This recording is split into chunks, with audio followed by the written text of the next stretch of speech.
Good evening, everybody. My name is Joseph Wong, and I am the Ralph and Roz Halbert Professor of Innovation at the Munk School of Global Affairs and Public Policy. And I'm also the Vice President International at the University of Toronto, and I'd like to welcome everybody to this terrific event that's being hosted this evening at the Munk School. I'm particularly excited because the very last international travel that I actually partook before the pandemic was to Taiwan, and I was there as part of a Fulbright team of election observers where Taiwan and Taiwanese voters went to the polls and carried out a very successful election, a real beacon of democratic practice and activism. It was an extraordinary moment for Taiwan, and indeed since then we've all experienced around the world extraordinary moments, but Taiwan has in many ways come out really on top. I'd like to first of all begin by extending my appreciation on behalf of all of us to the Munk School of Global Affairs and Public Policy and the David Peterson Program in Public Sector Leadership for sponsoring this event. I'd also like to acknowledge my colleagues at the Rotman School of Management, the Dalla Lana School of Public Health, as well as the University of Toronto Faculty of Applied Science and Engineering for their co-sponsorship. And I'd like to welcome my colleagues who I co-teach a course with that in fact prompted this particular event. I alluded to the fact that Taiwan has in many ways not only continued to put itself on the global map for its vibrant democracy, but over the past 6 months, Taiwan has also, I think, reaffirmed its position as a leading place in the world for its extraordinary response, an extraordinarily successful response to COVID. Despite being only 100 miles away across the Taiwan Strait from China, Taiwan has only experienced 521 cases of COVID-19. Think about that for a moment, 521 cases, and has only experienced 7 deaths. And I think that I want to stress at the outset that this isn't just a function of luck or fortuitous happenstance, and it's not a function of draconian interventions either. This really is a function of a set of interventions that are effective, that are replicable in the sense that Taiwan has many lessons to offer the rest of the world. And I think importantly, as many countries around the world enter into the second wave of the pandemic, what Taiwan has done and in its response is eminently repeatable. And I already said that this was not due to happenstance, it was not due to luck, but it was due to a system that's been put in place in Taiwan. And at the heart of that system are a few individuals, and one of them we are very fortunate to have with us tonight. And they are the Digital Minister of Taiwan's government, Audrey Tang. Audrey Tang has been the Digital Minister of Taiwan since 2016. They have been an extraordinary advocate for open source access to digital technologies. They have led and spearheaded the use of social media to enhance governance, openness, and transparency, as well as civic activism and government responsiveness. They have led on behalf of the Taiwan government extraordinary reforms in Taiwan's education system, as well as the curriculum. And Digital Minister Audrey Tang has been at the center of Taiwan's response, Taiwan's extraordinarily successful response to COVID-19. We're fortunate tonight to have the opportunity to be in conversation with the Honorable Audrey Tang, Taiwan's Digital Minister. Their conversation will be led by our very own Peter Lowen, a professor of political science, as well as a professor at the Munk School of Global Affairs and Public Policy. Very much looking forward to this conversation. I'm very much looking forward to watching their interaction and seeing the questions come in from the audience as well. Thanks again to everyone, welcome to everyone, and especially welcome to the Honorable Audrey Tang, Taiwan's Digital Minister. Thank you.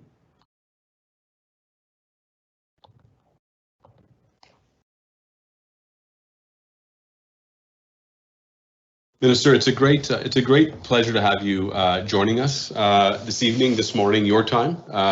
So your Taiwan's ahead of us, metaphorically and literally on a lot of files. So it's a real pleasure to have you with us and have the chance to talk to you and to learn from you. Maybe we can start somewhere near the beginning. Can you walk us through the sort of coevolution of the internet and of democracy in Taiwan, and kind of give us, from your perspective as a person who's the same generation as mine, same generation as Joe Wong's, can you just walk us through, for those of us who don't know Taiwan well, what the coevolution of democracy and digital technology has been like in Taiwan, and maybe in the course of that, just open up to us a little bit your story of how you, a self-described poetician, a person who was involved in student movements but not formal politics, became so centrally involved in Taiwan's democracy. Sure thing. So really happy and I feel honored seeing the words "the honorable" joining here. And unlike many people today, I believe the public sector, the career public service, are the source of the most innovative people. And I understand it's a French position anywhere in the world, but it comes from personal experience. This strange condition began when I was 15 years old. That was 1996. It's the year of the first presidential election in Taiwan, before which it was authoritarian. When I was born, it was still under the martial law, so it was the moment of transformation in democracy, but also transformation in digital spaces, because there was this new thing called the World Web just being popularized in Taiwan and everywhere around the world. And I discovered that people post their papers in so-called preprint servers like ARXIV, archive.org, still running in the Cornell University. And so the future of human knowledge is being created there in the open, and all my textbooks were out of date. So I told the head of my school, my middle school, that I want to quit school and start my education on the World Web. I remember handing her the printout of the email exchanges I had with researchers on archive, and she looked at it, thought for a minute, and say, "Okay, from tomorrow on, you don't have to go to school anymore." And she said, "I will cover for you," meaning that she will fake the records. And so that's innovation space right there. And a year later, I founded a startup working on web technologies. And I get to join this fabulous internet community that runs with the crazy idea of a open multi-stakeholder political system that still powers the internet to this day. And so in a sense, it's already political work when I was 15 years old, working in the Internet Engineering Task Force, in the World Web Consortium, task forces, and so on. But your question about what brought me to the day-to-day democracy, so to speak, is because we occupied the parliament back in 2014.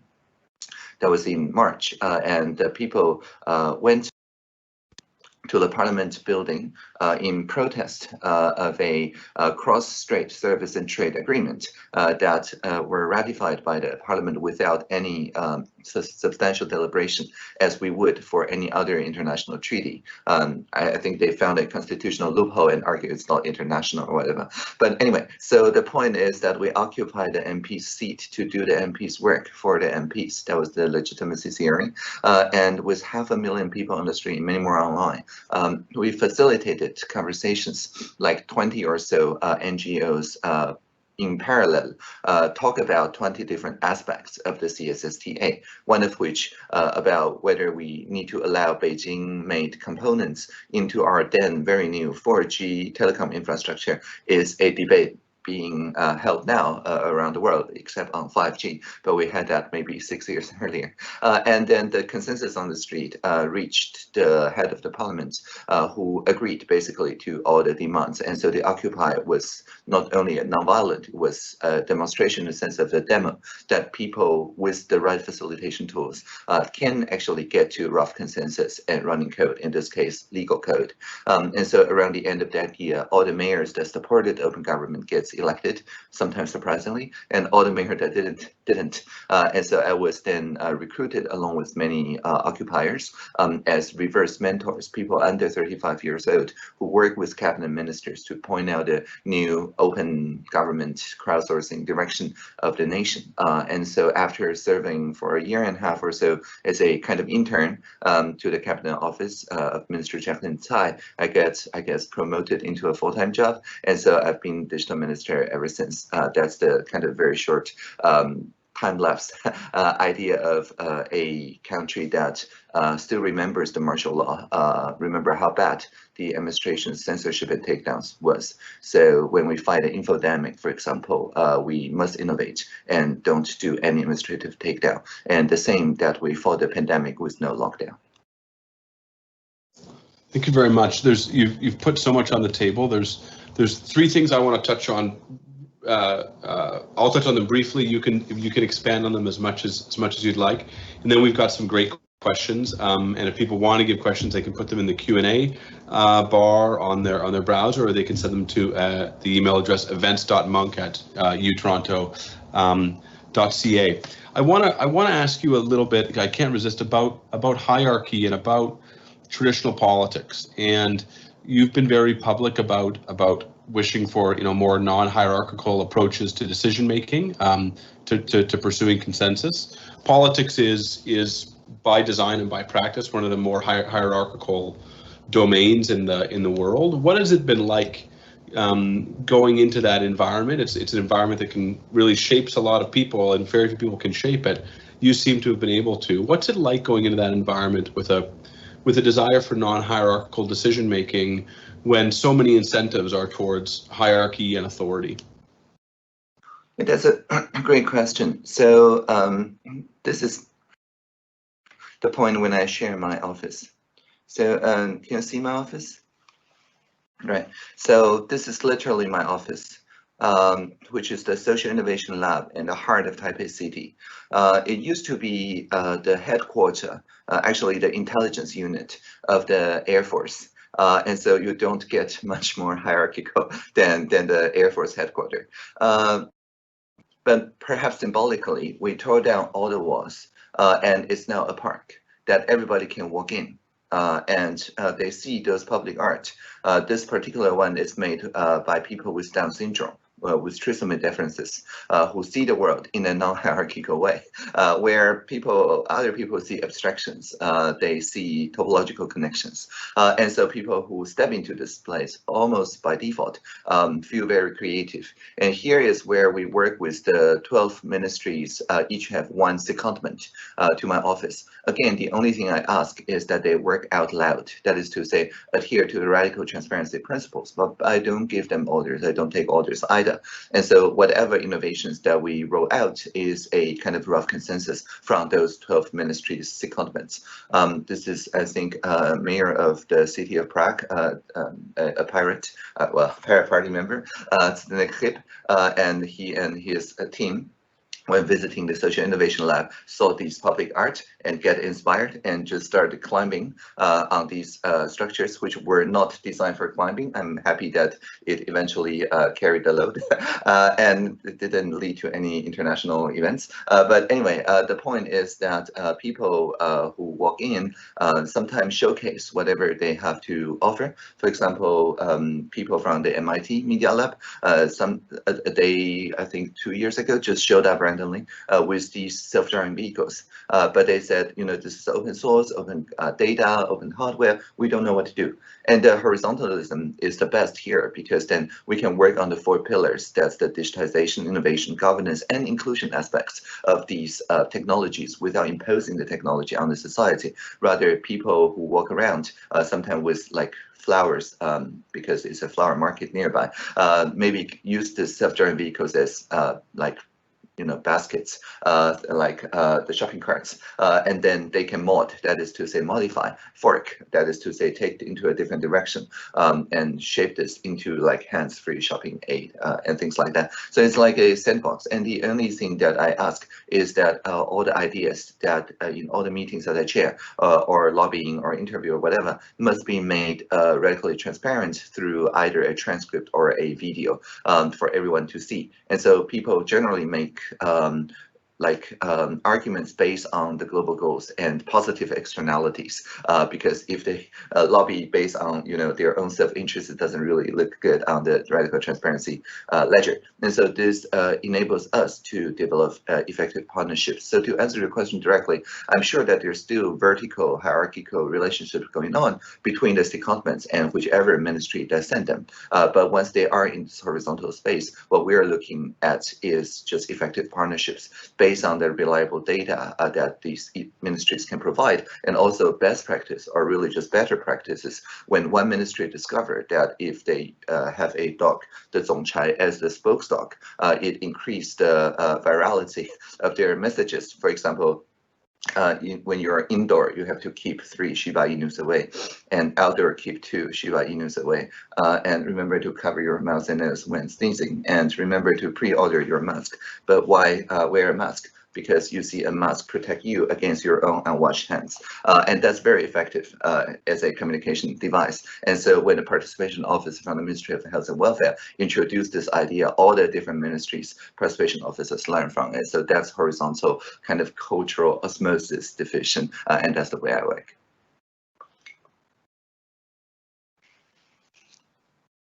There's so much there, and I want to ask you about one other thing, and then I'll turn it over to some questions from our students and from the audience. And what I want to ask you about is Taiwan's response to the coronavirus and to the COVID-19 pandemic.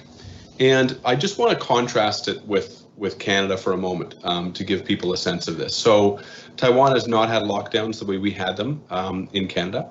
At the same time, the government of Taiwan used digital tools, if not aggressively, extensively, to put digital fences on people, to make sure that quarantines were being observed, for example. And I wouldn't suggest for a moment that that's a greater violation of rights than not allowing people to assemble or to meet the way we've done in our own country. But what I'd like to walk us through is how that consensus was built, how it is that those kind of principles of non-imposition could still work in using digital tools to fence people in, and just walk us through what the cultural consensus was that allowed Taiwan to take some strong actions but avoid many other ones, and have this incredibly successful response to the coronavirus pandemic. Sure. First thing I want to say is that the digital fence is not an app. That's one of the like many misconceptions around the world. It's not an app. It doesn't require GPS, Wi-Fi, Bluetooth, 5G. I'm missing a few, but anyway, it doesn't require anything other than a like SMS connection to the cell phone tower. And the idea is that when people return to Taiwan, they have a choice. They can go to a quarantine hotel for 14 days where they're physically barred from leaving, or they can register their phone, or if they don't want to, or they don't have a phone, then we give them one for 14 days.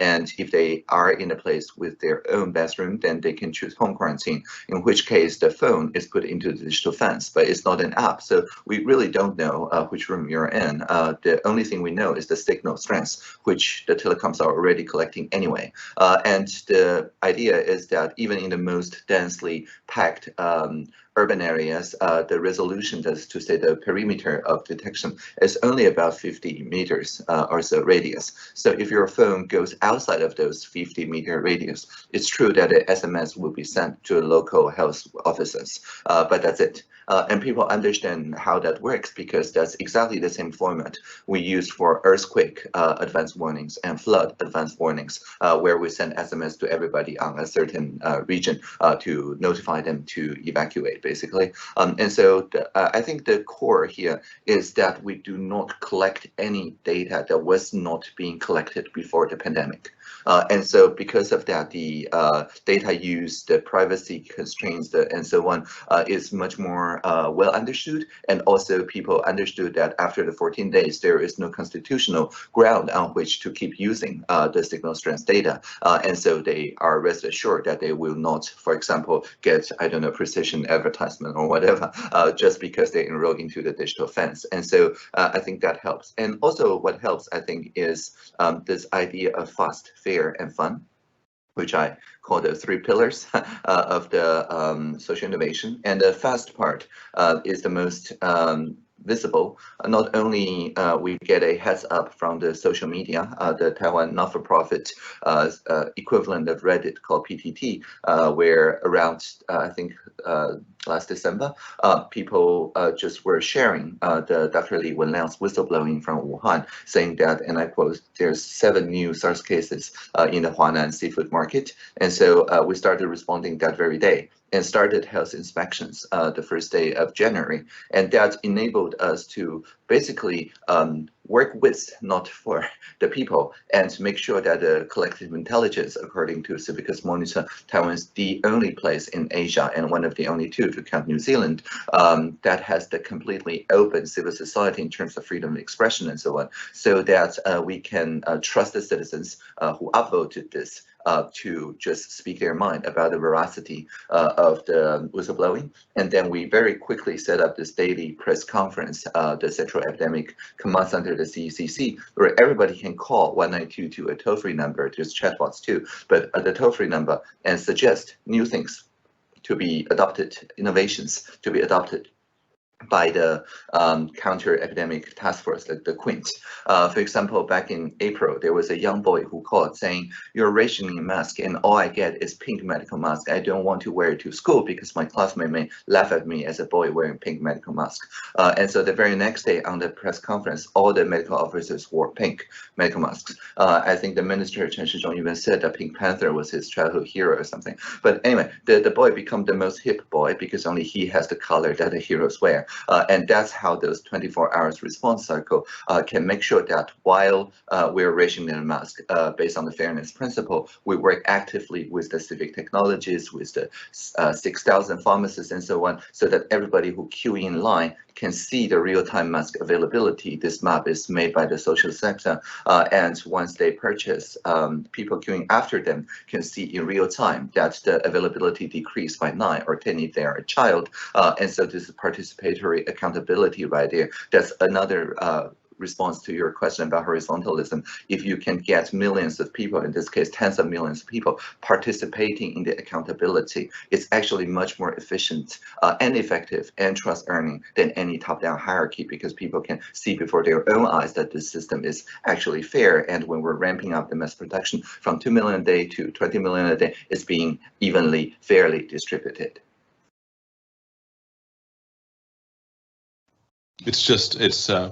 It's astoundingly good. It's astoundingly impressive. I have to confess I'm laughing because our government has spent the last 3 years trying to effectively issue new paychecks to people within the federal government, and it's taken the better part of half a decade to get that done. And this has all stood up in a matter of days. I want to go to a question from Kalsum Khalid, who was one of our students, and she asks, how dominant has the role of e-governance been within Taiwan during the global pandemic?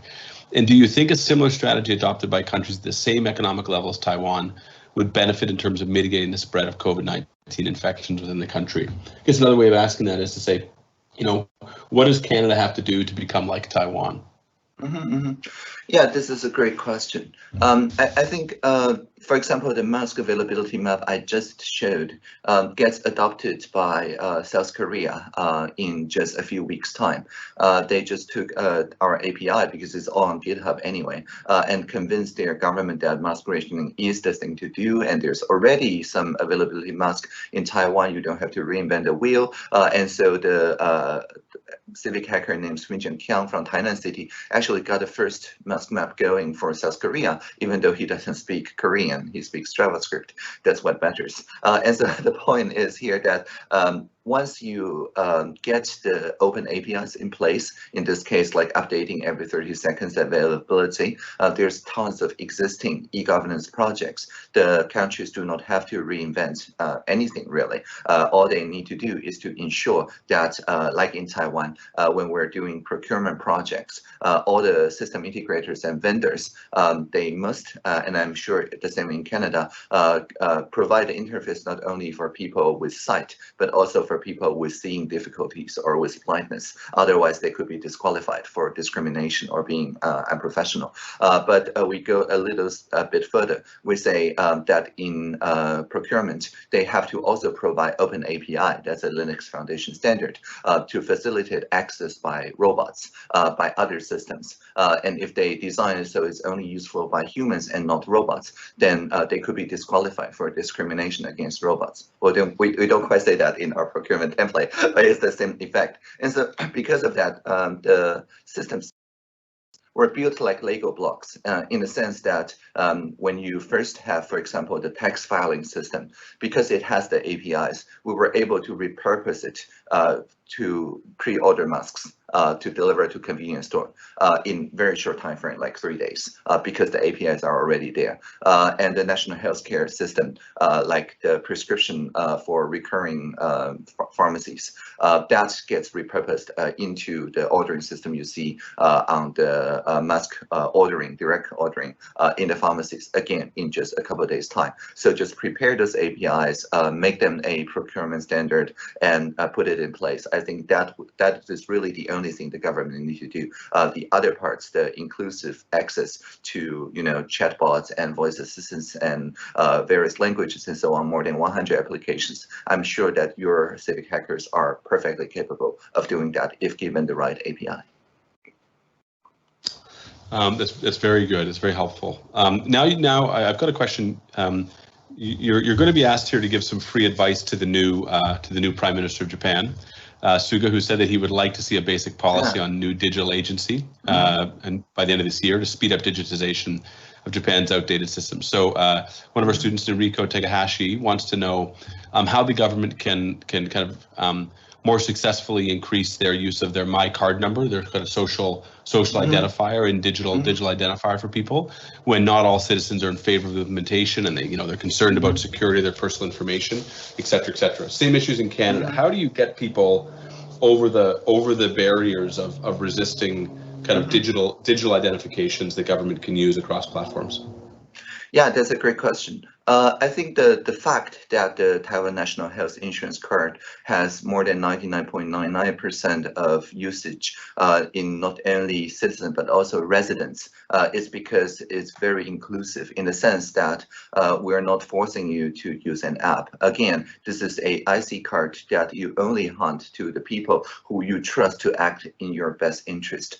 They may be nurses, doctors, or pharmacists, but they are bound by an oath, I'm told, to act in your best interest. And there's also a very clearly spelled regulation and law, actually, that says that this card, the National Health Insurance Card, must not be used for anything other than public service. That is to say, if a convenience store decide to use that card to sell you, goods and services or do precision marketing, they will be against the law. And so, having this perimeter of public service only, and in public service, it's read only, and the person who can write to it are professional medical workers and so on.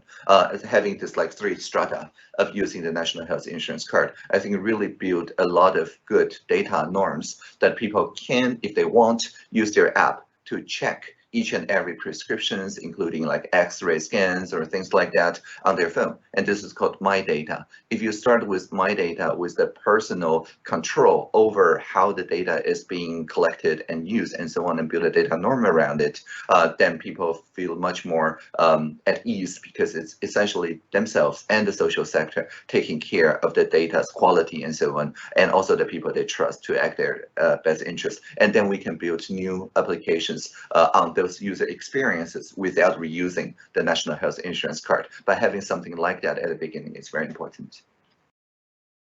Can you expand on this a bit to help us understand one of the key features of Taiwan, which is that broadband access has been understood in Taiwan to be a human right, and you also have, not coincidentally, you have very high uptake of technology by people in lower income groups, in higher age groups. So just walk us through a little bit, kind of the process of not only expanding access, but expanding comfort with digital government and expanding trust with digital government to, groups which are often hard to reach in other environments.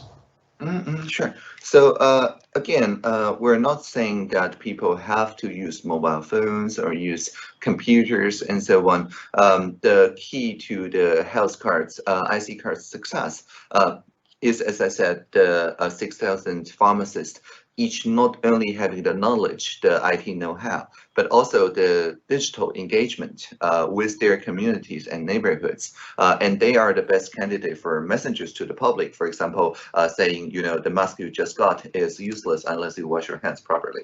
And that's a message that if the pharmacist say it, it's much more convincing than a random, SMS notification on your phone, right? And so the human factor is really important when it comes to building messages that are trustworthy and approachable. So that's the first thing.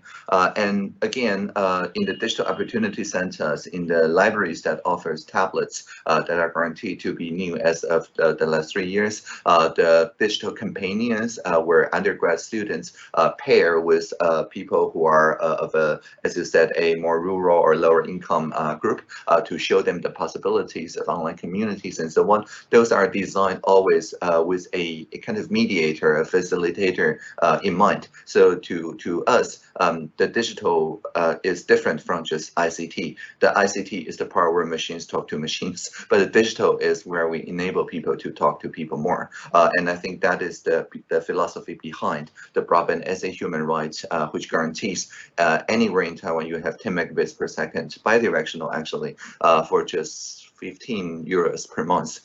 And if you don't, it's my fault personally. And I tour around Taiwan to make sure that it's actually the case. And nowadays I'm getting petitions saying 10 megabits per second is just not enough. And so we need to up our game, so to speak, because people crave the kind of co-presence in the, for example, video conferencing meetings, and the quality above 10 megabits per second versus under is very tangible in the sense that you come to know each other better if we have high quality video conferencing as we do have now. But in the more rural places where there's less fiber optic lines and so on, they have to rely on 5G. And that's why when we designed the 5G spectrum auction, we make sure that a lot of extra money is bid, and those were then redistributed into the so-called low resource, under resource areas, so that the places that has the least fiber optics actually have the first 5G deployment.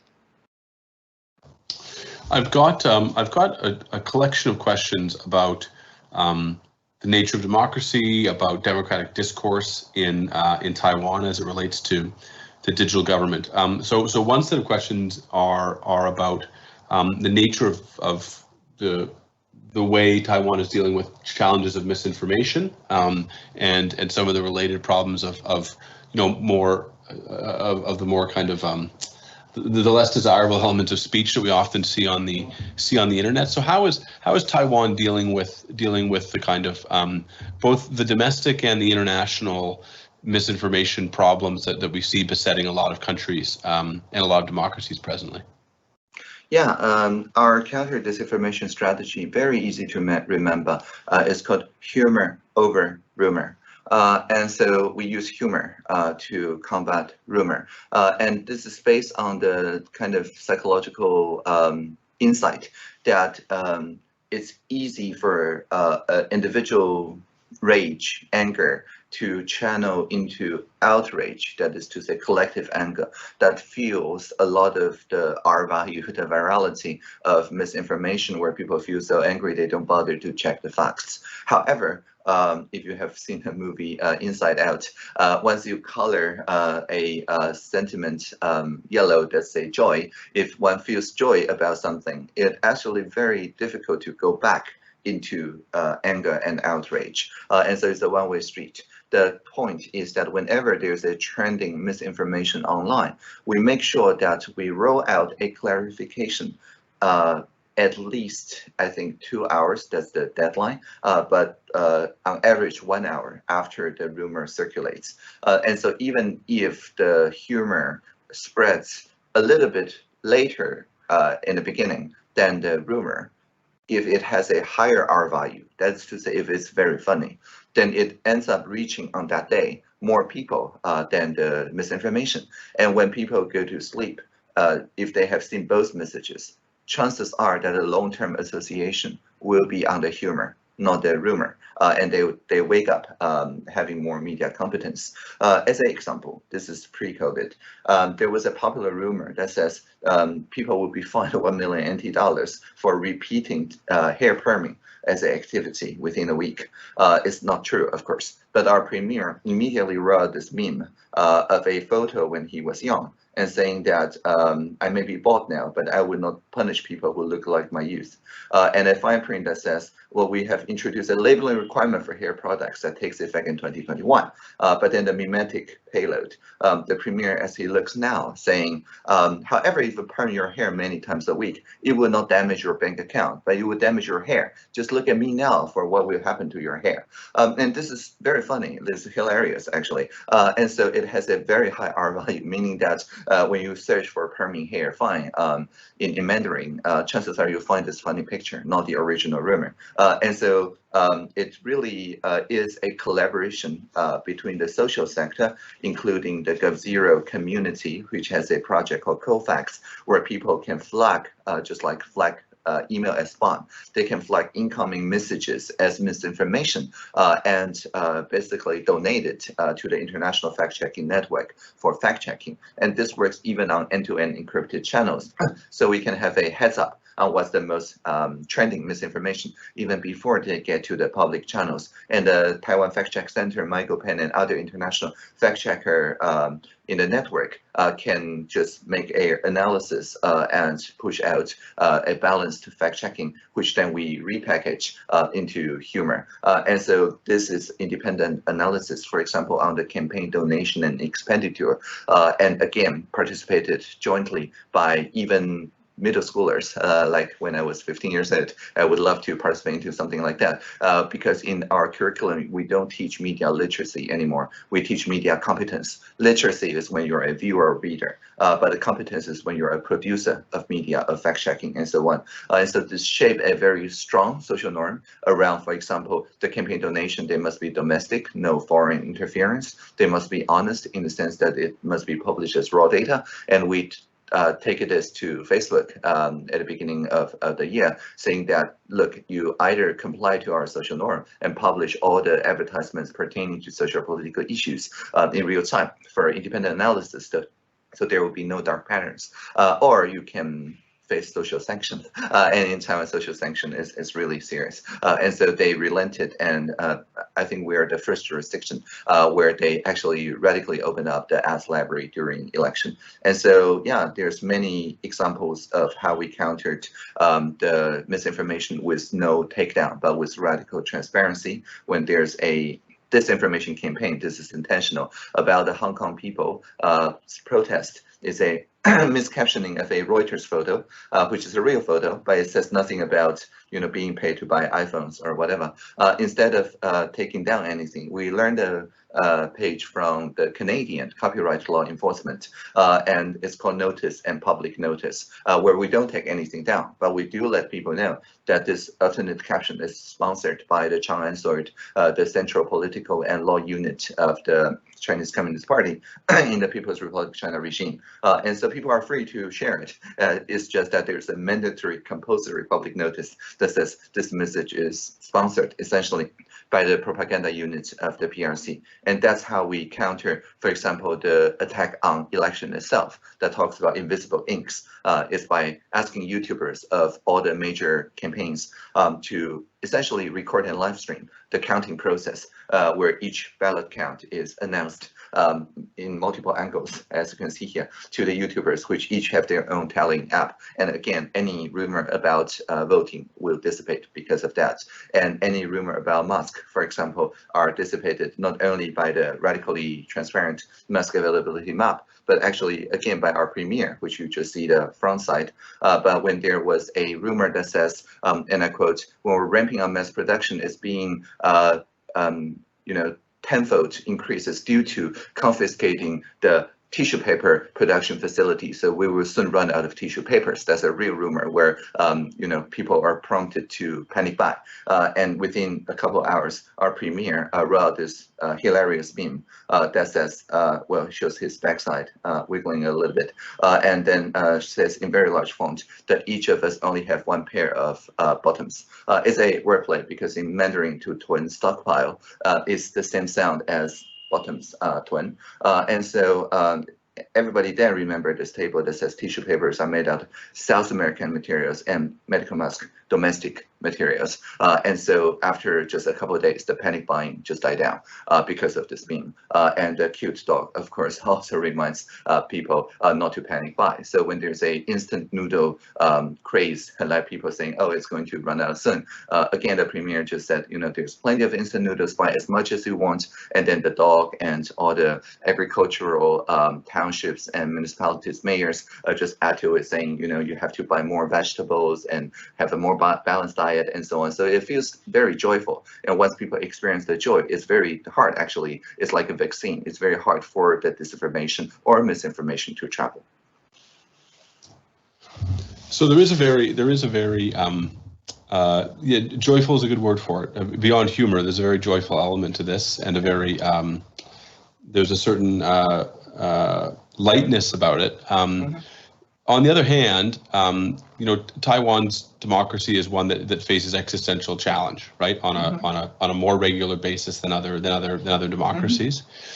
Can you just to loop back to one of the things we talked about at the beginning? How much of this this very consensus-driven, but I would say very ambitious exercise in radical democracy, radical transparency, is accelerated by those external threats that you face? I mean, does Taiwan have to prove the effectiveness of democracy better than other countries because it has other systems knocking on its door? Yeah, figuratively, right? Figuratively. In a very real sense, also in the cybersecurity arena. But anyway, we do have to up our game, and you can compare us to maybe, I don't know, Estonia, Israel, in that regard, when it comes to defense at depth, when it comes to cybersecurity, when it comes to the security in cognitive spaces. That's the humor over humor I just showed you, and a certain necessity on resilience is of course important. But also I would also say, just like we don't do lockdowns this time, not only because we truly believe that liberal democracy is based on trusting the citizens, but also we remember lockdowns. In 2003, when SARS 1.0 came to Taiwan, we had to lock down an entire hospital unannounced, thousands of people in it. Around 73 people died directly or indirectly because of SARS 1.0. It's a very bad experience. The lockdown was arbitrary. It has no fixed termination date, unlike the digital fence where people know it will be gone in 14 days and people will be back to normal life for that person, right? So the Constitutional Court found the lockdown almost unconstitutional and charged the legislature to find new ways, such as Central Epidemic Command Center and so on, in the the Communicable Diseases Act to basically put an end to arbitrary lockdowns. And so I would say that our society benefits from a societal inoculation of people above 30 years old, including me, all remember the lockdowns and just wouldn't go back there.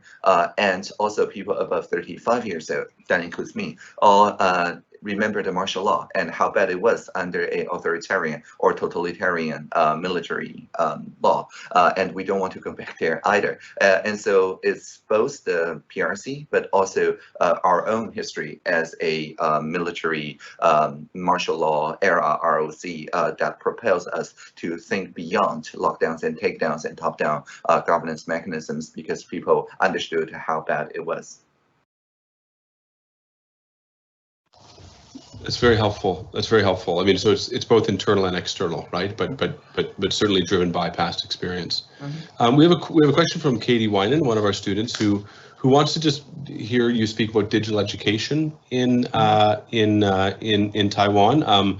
Your own personal experience with it is actually very interesting and inspiring. But in the case of COVID-19, what impact has it had on kind of how education is being delivered in Taiwan, and what digital tools do you think it will have the most potential in the future for digital education? Yeah, I'm sorry to disappoint, but the school never had a lockdown of any sort, so I can't offer much here.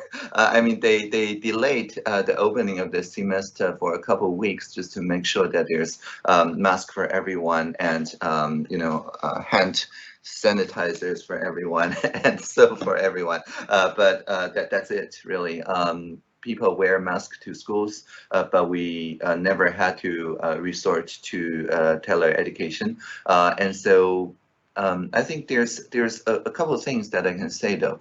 One is that of course, there's contingency plans, and we avoid large gatherings. So what we have evolved really is a more like a satellite classroom, where previously it may be a large auditorium packed with people, but during the COVID, it's more like 20 people, each in their own satellite rooms, but with the like wall-sized projectors or TVs, and they can bring people in very different places together and feel that they're in the same room, but none of which is in isolation, meaning that people were not in their homes. They still participate in the classroom. And I also, the second thing I want to say is that this also works in policy making. So you saw my office, and this is where the 12 ministries that I mentioned. Maybe I shared the wrong screen. Just a second. I think it's this one, right?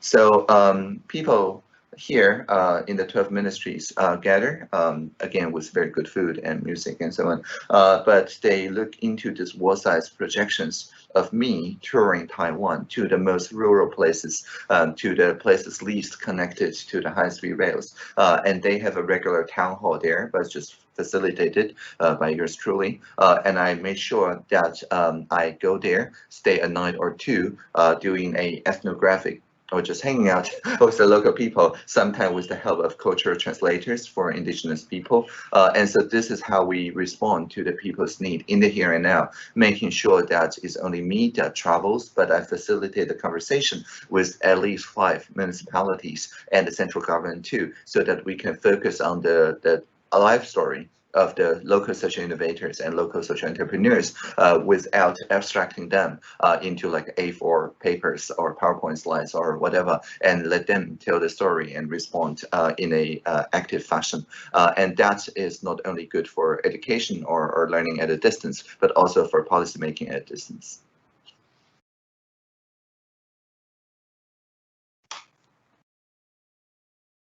I think you're muted. Yes. I am. I almost made it through the whole hour without making that mistake, but I didn't do it. Thank you. We have a question about the role of being a digital minister. I mean, it's in this context that it's increasingly in parliamentary systems. We see governments with a digital minister in cabinet. It's a file I watch relatively closely, and I would say there hasn't been any that have been as successful as you have been. So when countries are thinking about setting up digital ministries, what advice do you have for that? I mean, you've articulated that you've got a really horizontal reach with your ministry, that you've got deep secondments with other ministries. But as countries are more regularly creating these roles, what do you think are the key things they need to take away from? What lessons do they need to learn from your experience about what a digital minister should do, how they should be mandated, etc.? Yeah, of course, it differs from different political systems. Taiwan benefits from a system where I'm a double appointee, in the sense that people elect directly the president, who appoints the prime minister, the premier, and who appoints me. And so as a horizontal minister, actually there's most of the horizontal ministers are independent, like nonpartisan, and actually continues between the different ruling parties taking presidency. Now that's a really good thing, because that enables us to make very long-term plans and have the possibility of carrying out those plans regardless of which ruling party is in charge. That is a privilege. I understand not all political systems enable this kind of planning for 10 or 15 or 20 years. But something that all political systems may benefit is actually from the inauguration speech 4 years ago in Dr. Tsai Ing-wen's first term. She said, before we think of democracy as showdown between opposing values, but we can reimagine democracy as a conversation between many diverse values. That is to say, if the politicians reimagine their role as not the arbiter of zero-sum games, but rather people who facilitate innovation that delivers common values out of different positions. That's why in Taiwan, we usually show the SDGs not as a pyramid, but as a Venn diagram, and digital is right in the middle that connects the economic, social, and environmental concerns together.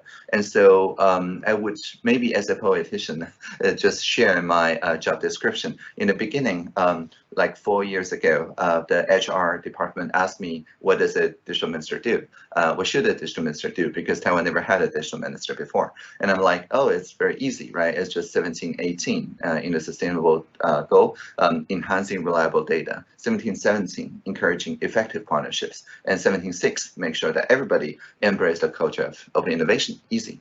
But the SDGs were really new. They were introduced in 2015. So by 2016, maybe not even 1 in 10 people in Taiwan can memorize the SDGs and the goals. So the HR said, you know, these 3 numbers, while it's very good and all, I don't think it actually convinced anyone that the digital is something that's worth setting up digital ministry for. And so I said, okay, I'll translate into plain language. And so I basically wrote a prayer, which is my job description, that I will recommend other digital ministers around the world to contemplate their role as a human-to-human, the digital part, because it's a pun in Taiwan. Digital 数位 also means plural, like many ministers. And so the minister of plurality, so to speak. And the idea is that it's not IT or ICT, which again would be machine-to-machine communication. Digital is about facilitating listening at scale. And so this is my job description. It goes like this. When we see the Internet of Things, let's make it an Internet of Beings. When we see virtual reality, let's make it a shared reality. When we see machine learning, let's make it collaborative learning. When we see user experience, let's make it about human experience. And whenever we hear that a singularity is near, let us always remember that a plurality is here. It's literally my job description. That's both touching and inspiring. We have time for one question, and I want to leave you sufficient time to answer it. And the question is, I'd like you to tell us where you think, in the ideal, where democracy will be in Taiwan and where democracy will be globally 10, 15, 20 years from now. It's a system under threat, and there are more places in the world today that are having trouble with democracy than are flourishing with it, but that doesn't apply to Taiwan.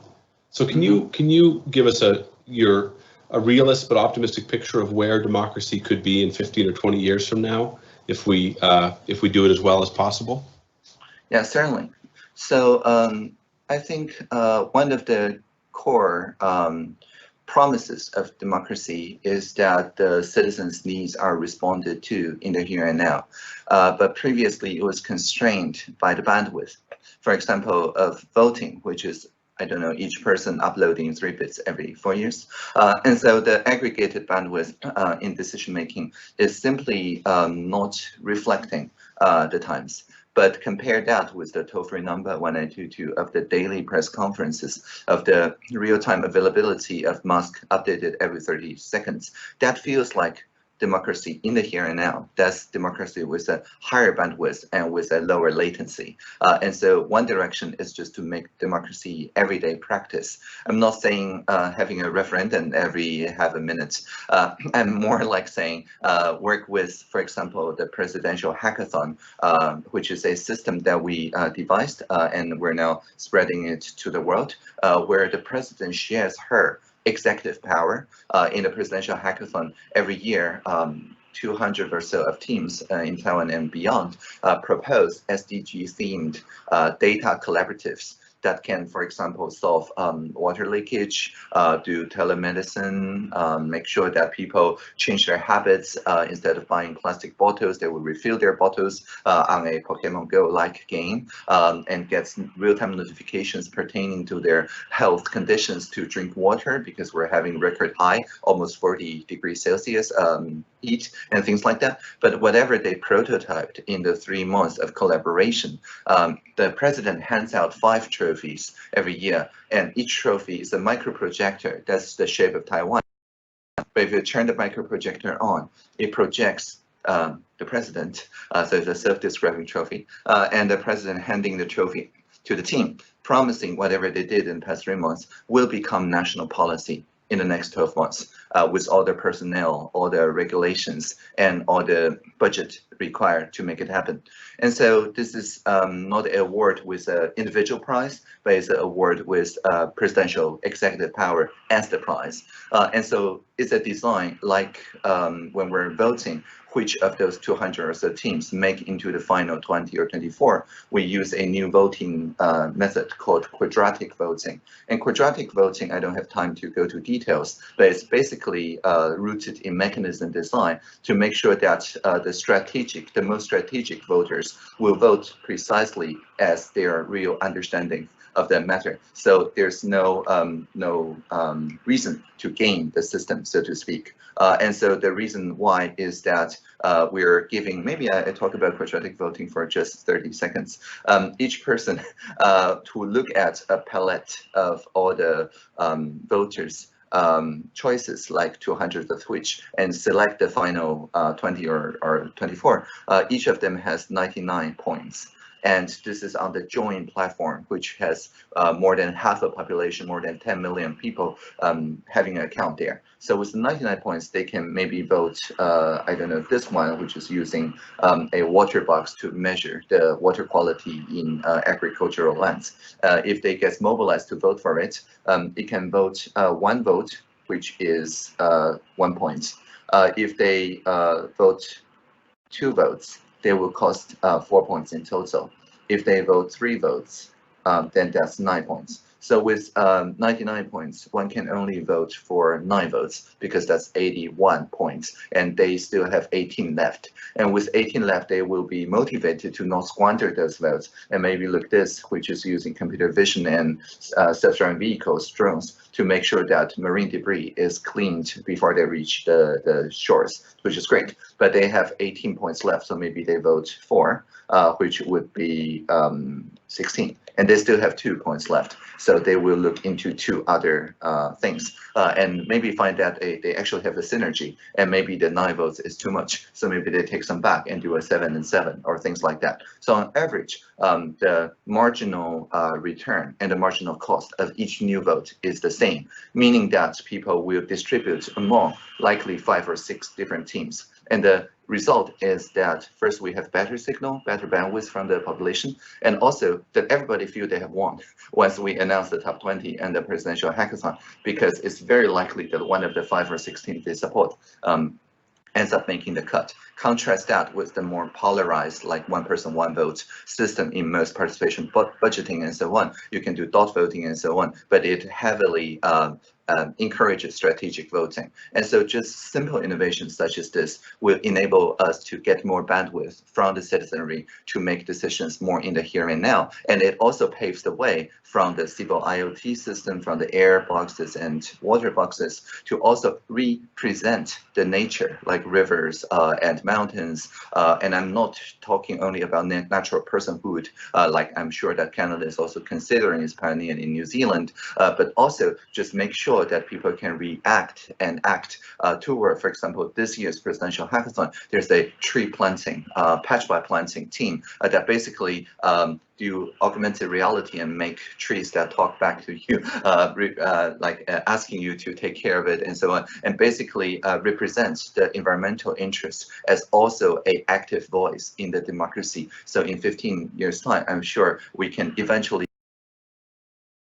like enfranchisement, give voting powers not only to people below 18 years old, but also for future generations and to mountains and rivers, include them into the democratic process as either natural personhood or some other mechanisms. So that's my prediction. Minister, the most valuable resource in the world is time, and you've given us a full hour of yours, and we appreciate that. Appreciate you for your ability to inspire, for your model of transparency, and for your courage as a person and as a politician and as a poetician. So it's really been our distinct honor to have you join us at the Monk School. We're all watching Taiwan closely because we have so much to learn from your country across so many dimensions. So thank you very, very much for joining us. I'm afraid we didn't have time for the dozens of questions that we received, but the ones we did have time for, it's been very illuminating. So thank you again very, very much. And we'll look forward to welcoming you back to the Monk School, perhaps in person when international travel resumes. That's right. Yeah. And till then, live long and prosper. Thank you.